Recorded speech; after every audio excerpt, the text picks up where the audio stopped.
Primeira carta aos Coríntios, capítulo 10.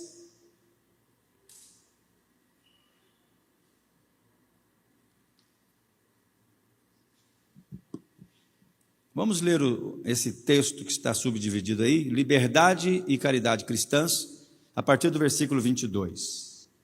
Primeira carta aos Coríntios, capítulo 10. Todos que puderem se colocar em pé, por favor. 22 a seguir. Ou irritaremos o Senhor? Somos nós ainda mais fortes do que Ele?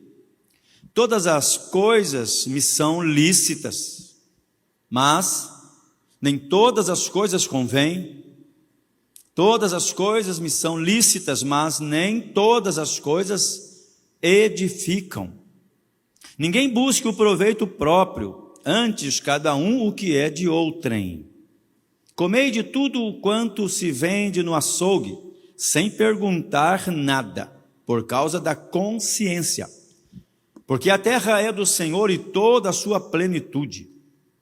E se algum dos infiéis vos convidar, e quiserdes ir, comei de tudo o que se puser diante de vós, sem nada perguntar por causa da consciência. Mas, se alguém vos disser, isto foi sacrificado aos ídolos, não comais, por causa daquele que vos advertiu, e por causa da consciência, porque a terra é do Senhor e toda a sua plenitude. Versículo 29. Digo, porém, a consciência não a tua, mas a do outro, pois porque há de a minha liberdade ser julgada pela consciência de outrem? E se eu com graça participo, por que sou blasfemado naquilo por que dou graças? 31. Portanto, quer comais, quer bebais, ou façais outra qualquer coisa, fazei tudo para a glória de Deus. Portai-vos de modo que não deis escândalo, nem aos judeus, nem aos gregos, nem à igreja de Deus. Como também eu em tudo agrado a todos, não buscando o meu próprio proveito, mas o de muitos, para que assim se possam salvar. O versículo seguinte, já do capítulo 11. Sede meus imitadores, como também eu de Cristo. Amém? Podei-vos assentar, por favor, em nome de Jesus. Glória a Deus. O apóstolo Paulo aqui, ele é usado por Deus, inspirado pelo Espírito Santo, para orientar a igreja. As cartas são direcionadas sempre à igreja. À igreja. Os evangelhos, todos eles vocês podem ler, os 4 evangelhos, eles apresentam o caminho da salvação a Jesus Cristo como o único Salvador, e é aberto a todos. Venham todos que estáis cansados e oprimidos. Ele não faz acepção de pessoas. Mas depois, quando entram as cartas, só para você ter um contexto do Novo Testamento, os evangelhos apresentam a Jesus o caminho, a verdade, a vida, a salvação, o bom pastor, a solução, enfim. E depois Atos dos Apóstolos, depois de João, Atos dos Apóstolos fala já de Cristo ressuscitado e o Espírito Santo movendo-se na igreja. O Espírito Santo agora fazendo a obra, despertando pessoas, separando pessoas para o ministério, dando os dons, manifestando. E depois vem as cartas, que são explicações já de Deus para as pessoas entender o que é essa vida que elas estão vivendo, como que elas devem viver. Ok, eu recebi a Cristo, reconheci que eu era um pecador, me arrependi, aceitei a Cristo como Senhor e Salvador, e agora eu estou aqui, Deus, e agora, como é que eu faço? Então vem as cartas para instruir, por isso as cartas sempre, aos romanos, na verdade é a igreja em Roma, a carta aos Coríntios é a igreja, ou aos Filipenses, enfim, sempre direcionada às igrejas. A igreja é o lugar onde se pretende encontrar os santos, os separados. Lá estão os separados para Deus. E aí vem o Espírito Santo para instruir esses separados, usando pessoas, usando autoridades, ministérios para instrução, para que aquela pessoa que antes estava perdida, mas um dia encontrada por Cristo, recebeu o Senhor como seu Salvador, se tornou uma nova criatura, como está registrado na carta aos Coríntios. As coisas velhas ficaram para trás e agora essa nova criatura precisa crescer, precisa se desenvolver. Ela precisa aprender a ser igreja, servir na igreja, amar as pessoas, adorar a Deus, servir o próximo. É uma vida, uma proposta de vida que Deus traz aos seus escolhidos, aos salvos, dos quais todos nós aqui fazemos parte. Posso ouvir um amém, seu irmão? Então agora nós estamos no campo, estamos no corpo para trabalhar, e nesse campo de batalha nós queremos acertar. E é por isso que vem as instruções. E são muitas instruções, as cartas todas estão instruindo, além dos evangelhos, e além, é claro, também do Antigo Testamento, que traz muitas instruções de princípios que permanecem, né, que eles continuam conosco nesse tempo. E eu quero nessa noite, nesse tempo um pouco curto, mas suficiente, destacar alguns pontos, a começar exatamente pelo próprio título da liberdade e caridade cristãs. Eu tenho liberdade, mas essa liberdade, ela deve ser movida por caridade, deve ser movida por amor. Então a minha liberdade não pode ferir você, a minha liberdade não pode escandalizar você, a minha liberdade não pode levar você ao pecado, porque nós somos um em Cristo.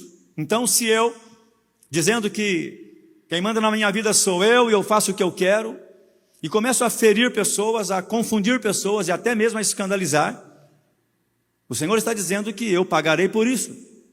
Então a minha responsabilidade, ela é sim para com o próximo. Essa é a razão de Jesus dizer que o segundo maior mandamento, que é na verdade igual ao primeiro, é amar o próximo, não é? Amar o próximo é você sentir a dor do próximo, e se você ama o próximo e sente a dor do próximo, você não vai querer, é claro, causar dor no próximo. Então, eu estou fazendo algumas coisas, eu sei que tem umas pessoas lá da igreja, que elas não vão gostar e tal, e o que eu estou fazendo, mas é eu que mando na minha vida e acabou, e o problema delas, não, isso está totalmente errado. Paulo está falando que a nossa liberdade deve ser movida por caridade. Eu tenho liberdade, mas eu tenho que amar o próximo, e o que eu faço não pode ficar prejudicando pessoas. Quem me entende, diga amém, Jesus.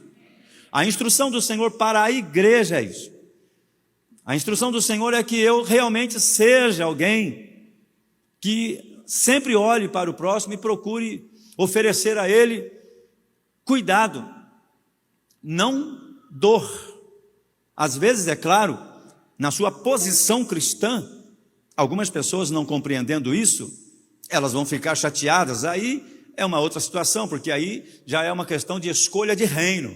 Você escolheu servir ao Senhor, e por isso alguns amigos e às vezes até mesmo parentes, familiares até, que amamos e continuamos amando, eles ficam tristes, chateados, mas aí é uma questão de princípios que você não pode negociar.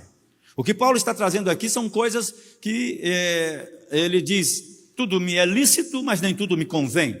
São coisas que não são caracterizadas como pecado, mas quando eu as faço deliberadamente, eu posso prejudicar pessoas. Então eu tenho que tomar cuidado com isso.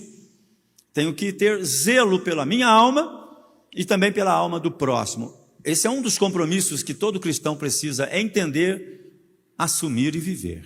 Isso agrada ao Senhor. É um desafio, é um convite a ser diferente, para fazer a diferença. Amém, amados? Amém, igreja?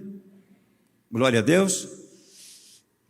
Nunca se esqueça de uma coisa, tudo que Deus nos pede para fazer é totalmente possível. Ele nunca nos pede o impossível é Ele que faz. Então, eu quero chegar rapidamente no versículo 31, mas só para concluir aqui, quando ele diz, se alguém vos disser isso foi sacrificado. Ou seja, você foi convidado e está em um ambiente e alguém está dizendo, ó, isso aqui está errado, isso aqui foi sacrificado, então você já tem que tomar uma posição. Nesse caso, se aquela pessoa vai ficar chateada ou não, aí realmente isso passa a ser um problema dela. Mas você não vai tentar agradar a todo mundo. É interessante isso, é preciso entender. Primeiro ele fala que a minha liberdade não deve ferir os irmãos. Mas também ele nos coloca numa situação de que você também não tem que agradar a todo mundo. Ó, pastor, como viver isso? Eu não posso ferir, mas também não posso agradar? Sim, você não pode ferir deliberadamente, porque você tem liberdade, você tem que amar aquela pessoa. Mas dependendo da situação que alguém te apresenta e você toma posição, a pessoa está te apresentando algo que a Bíblia condena, algo que é prejudicial. Aquela pessoa te ama, você também ama aquela pessoa, mas ela está te levando para um caminho estranho, obscuro, um caminho de confusão, um caminho de tristeza, e você vê que aquilo não é de Deus. Então você se posiciona e diz, não, eu uso esse versículo para dizer, a pessoa está dizendo, isso está sacrificado, isso está errado, mas vamos junto. Nessa hora, não, e pronto. Ah, ela vai ficar chateada, fique chateada, mas a palavra me dá respaldo para dizer não. Por quê? Porque isso está claro, ela acabou de confessar que aquilo está consagrado. Acabou de mostrar para você um caminho que é um caminho que Deus não aprova. E aí sim, eu vou dizer para ela, nesse caminho eu não vou entrar, nesse caminho eu não posso. Nesse caminho, eu já saí desse caminho e eu quero servir a Cristo com inteireza de coração.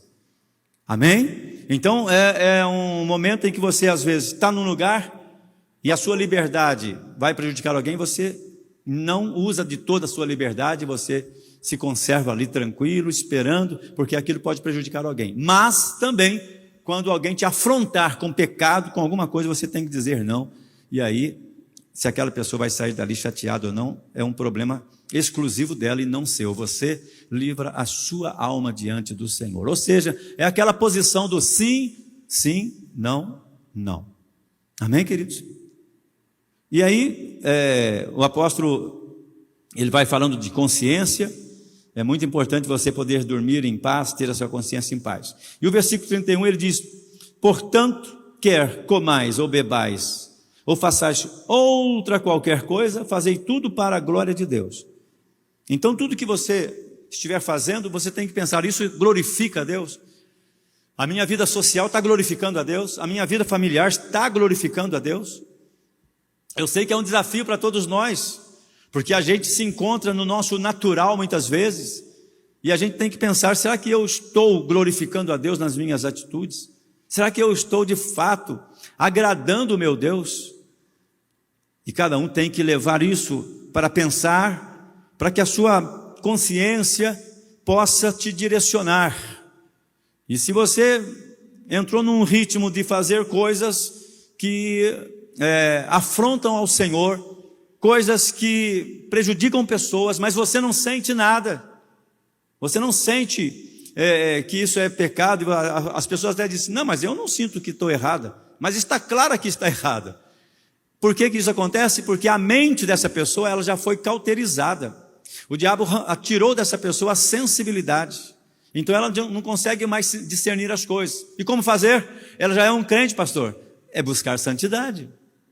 Por isso nós devemos a cada dia procurar aperfeiçoar a santificação em nós. Amém? E aí Paulo termina, eu li o capítulo 1, versículo 11, para dizer, sede meus imitadores, como eu sou de Cristo. Muita gente, obviamente, já ouviu falar desse versículo, e aqui eu quero só destacar a ousadia e a coragem do apóstolo Paulo. Um homem que reconhecia suas fraquezas, que confessava, você vai ler a Bíblia, sabe disso, confessava suas fraquezas, mas ele chegou ao ponto de dizer, sede meus imitadores. Paulo não estava falando para alguém imitar o perfeito, Paulo estava falando para alguém imitar o servo que buscava sempre o conserto. Amém? Ele estava falando, olha, vocês, sede meus imitadores, tipo assim, vocês podem até me ver errar, mas em seguida, vocês me verão buscando o conserto. Arrependimento. Então ele está falando, sede meus imitadores, como eu de Cristo. Ou seja, tudo que vocês virem em mim, que eu estou buscando ser igual a Cristo, imitem também. E eu acho lindo Paulo se apresentar dessa forma, não se esconder covardemente, dizendo para as pessoas, né, como alguns de nós já falamos no passado, quero até crer que foi um passado de ignorância, né, dizer às pessoas, não olhem para mim, olhem para Jesus. É uma forma muito conveniente, né, de não assumir responsabilidade. O apóstolo Paulo não falava isso, não olhem para mim, olhem para Cristo. Não, ele dizia, olhem para mim e vejam que eu estou seguindo a Cristo. É isso que Jesus quer de cada um de nós aqui. Estamos dispostos a isso, amém, irmãos? Eu creio que sim, amém, amados? Tuti, eu pedi para ter uma imagem ali, vamos colocar uma imagem. Alguém já ouviu falar dessa placa aí de carro? Já, hein, irmãos? Irmãos, tem umas coisas, eu estou indo para a conclusão, quando eu vi aqui, né, também, quer comais ou bebais ou façais qualquer outra coisa, faça tudo para a glória de Deus, eu quero concluir falando dessa placa do carro aí. Tem umas coisas que acontecem na vida que a gente não vai ter uma explicação muito lógica, mas a igreja aqui é testemunha comigo, que no culto de domingo de manhã, eu terminei o culto falando, não sei porquê, mas a minha placa do carro, eu não sabia como decorar para falar onde precisa, né? Qual é a placa do seu carro? Eu não sei, vou lá ver porque é recente. Aí eu falei para a igreja, né? Aí eu guardei, Deus fiel e verdadeiro, 2 Jesus 70. Falei isso de manhã, fiquei pensando nisso, à noite também, inclusive me lembrei, falei novamente, e ok. Aí domingo os irmãos sabem como teve aquela chuva, e por que tudo aconteceu naquele dia? Eu não vou falar por quê, porque eu também não sei por quê. Tá? E pode ser apenas também coincidência, mas como tudo deve glorificar a Deus, eu quero usar a placa do meu carro como um pequeno esboço de uma pregação, para terminar aqui. Uma pregação muito rápida, não vou demorar nela. Amém? Amém, irmãos? Como assim, pastor, um esboço de pregação? Os pregadores aqui sabem, fazer esboço é colocar os tópicos para pregar. E aí eu divulguei, ainda não achei a placa. Alguém aí achou, não? Se alguém achar, me fala, viu, irmão? Estou esperando ainda, tá? Se não achar mesmo, aí a gente vai encomendar outra. Aí eu fiquei pensando nessa placa, e no domingo à noite eu saí, e andando aí por algumas ruas, até para curiosidade, para ver, eu entrei em muitas águas, e a água realmente quebrou uma parte da placa, não é dessa, essa aí é a parte traseira, né? Quebrou da frente, e a placa sumiu. Aí eu fiquei pensando nisso, falei, Deus, que coisa estranha, eu falei da placa lá no culto cedo, falei à noite, e logo hoje eu perdi a placa. Algumas pessoas até colocaram lá no meu Facebook, né? Essa placa é para glorificar a Deus. Aí eu fiquei pensando, como assim, né?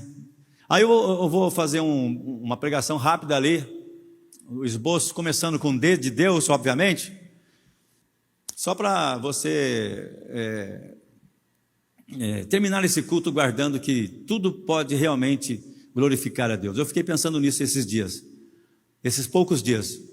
Primeiro começa com Deus, que esse D para mim também, Jesus ele é o dom de Deus, ele é o presente de Deus dado a nós, né? E o nosso Deus, como está lá, ele é autossuficiente. No caso da minha placa, ele é o primeiro, e ele sempre deve ser o primeiro. Posso ouvir um amém da igreja?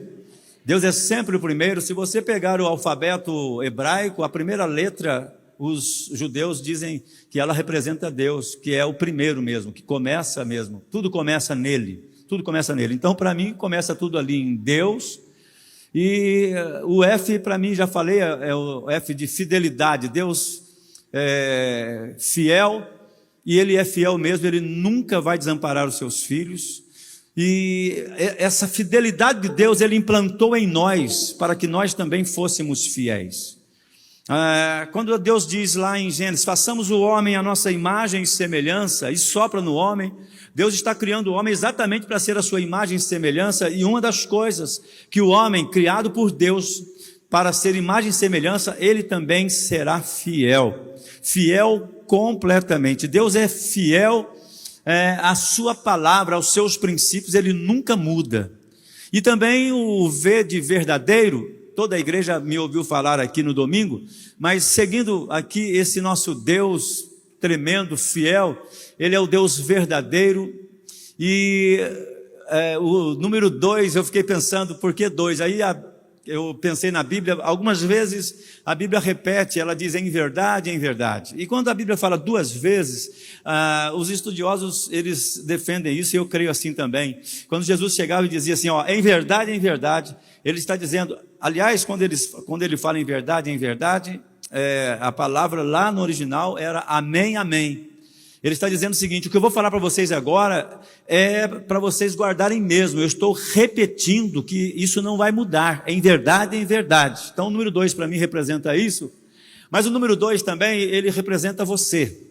E como assim, pastor, representa você? Eu vou mais uma vez mencionar aqui o alfabeto hebraico, que o irmão Irmani conhece muito bem. A primeira letra é o Aleph, que representa Deus, a segunda é o Beit. O Beit é o número 2, porque para os judeus eles trabalham muito com números. É um estudo chamado Gimatria, ou Gimatria para alguns, que eles fazem toda a associação das letras com números, isso o tempo todo. Por isso que a língua que Deus usou para a criação das coisas, ela tem muito mais coisas para nos revelar. E o número 2, na verdade, ele representa você. O Deus que nós servimos, ele é o primeiro. Ele é o dom de Deus, ele é o Aleph. O 2 é você. E quando lá no alfabeto você olha, o Aleph é Deus, o Beit, a letra Beit, significa casa. Beit Lehem, casa do pão, Lehem é pão. Beit Lehem, Beit Shalom, casa da paz. Então você foi chamado, segundo aos Coríntios, diz a palavra que nós somos templos do Espírito Santo. Então esse número 2, ele tem muito a ver com a gente também, amém, irmãos? Estou só falando da placa do meu carro, naquilo que a gente pode ler. Deus tem muitas coisas para nos mostrar. O J já ficou muito claro e não quero nem pensar em mais nada a não ser em Jesus Cristo.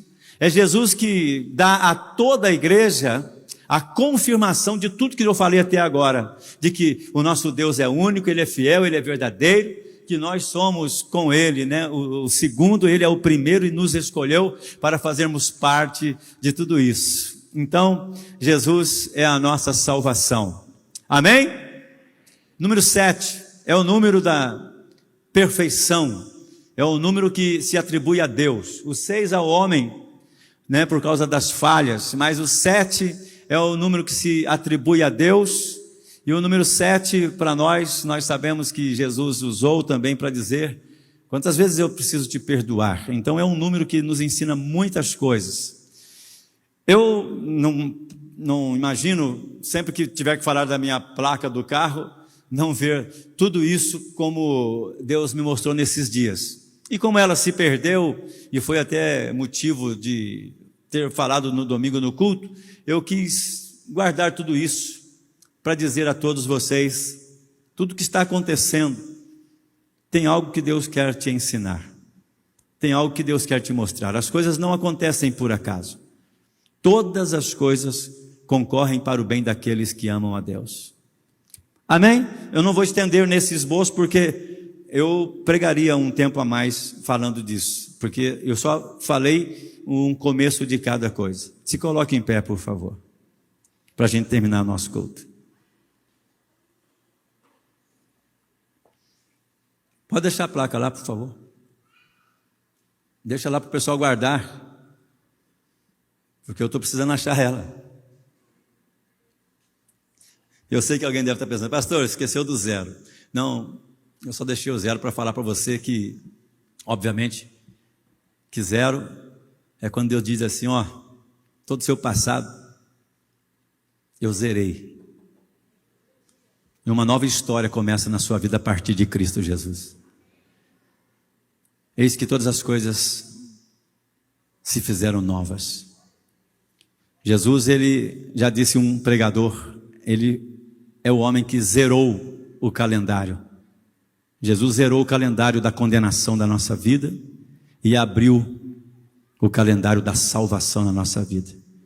Então, todas as vezes que você pensar em Cristo, lembre-se disso. Ele nos deu um novo começo. Começou do zero. Jesus Cristo é o Senhor da nossa vida. O meu passado não me condena, nem o teu passado te condena, porque Jesus começou tudo novo. Você crê assim?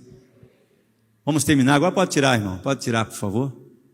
Eu quero terminar com oração de gratidão a Deus. Depois dessa noite de oração tão gostosa, com o Espírito Santo nos tocando, todas as coisas concorrem para o bem daqueles que amam a Deus.